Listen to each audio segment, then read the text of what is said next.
Yo, yo, yo, what's going on? Terrell, Hall of Fame, D-Line, TBKC, all that good stuff. Gotta zero in on that Ohio State logo. We ready to go today. Been a rough day, but we gonna get into it anyway. This video is pretty short. You know, a lot of people asking me about the issues within the breed as far as not knowing where your dog comes from. How do you change that? How do you?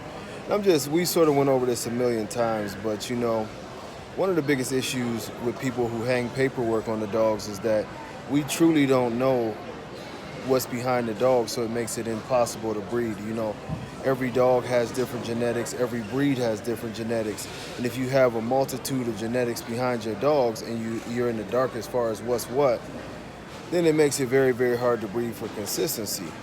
So that is why we're doing the DNA testing.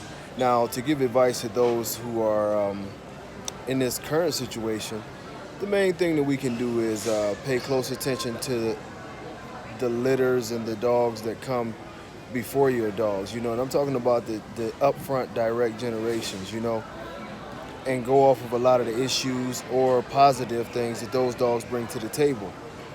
If all y'all heard me say this before, if all four of the grandparents have good feet, what's a good chance that your puppy will have good feet? You know, that's 25, 25, 25. You know, I might have missed the 25, who knows? But y'all know what I'm getting at. You know, you just break it down that way. I say, you know, if you want to make it more simplistic, look at the grandparents. Study hard on all the grandparents. Look for the bites. Look for the top line issues. Ask about did they have any respiratory issues or anything like that, and go from there, you know. And sometimes when we look at these pedigrees, we instantly see something crazy where a dog is totally different than everything behind them. That's where you might have some issues where somebody decided to put something in the mix and it wasn't really reality.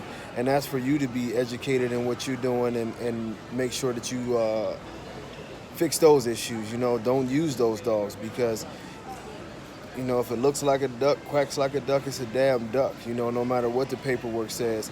And if you're serious about having a program, when you add these things in, you know, it's in there. And you could be talking about 10, 12 years, you trying to breed out the same problem when it's just time to go ahead and get rid of it in general, you know. But there is no really proper way to go back and tell who cheated, who didn't cheat, what these dogs are made of totally right now. The only thing that we can do is go forward and press to try to perfect the standards and to make this breed a real thing, you know.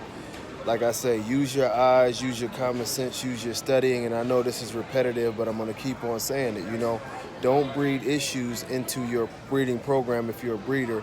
And if you're buying dogs, don't, you know, for a pet, look for very good quality because that's gonna lead towards a long and healthy life for your dogs, man.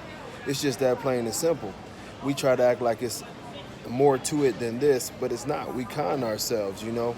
We literally con ourselves, you know, into believing that dogs that are insufficient, that have these different issues, that have weird things all over their pedigrees, where you see one dog is an exotic, this one is an American bully, the two American bullies supposedly made the exotic, you know, all this nonsense. You know, now we got Merles and now we putting the exotics in.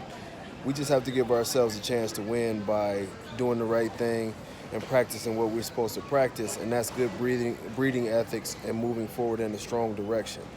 But man, I know this video was sort of mundane, but I want to, you know, answer as many questions as I can, and you know, and to make it simple, keep your eyes open and keep your grind open to understand what exactly it is that you need to do to clean your program up. Don't say your eyes are lying to you. Believe your eyes in a lot of these cases. Do your studying. You know, a reputable breeder should be able to go over your pedigree strong with you and tell you what he did in order to make your puppies all the way at least back to the grandparents. And don't be afraid to ask those questions that concern you about the program.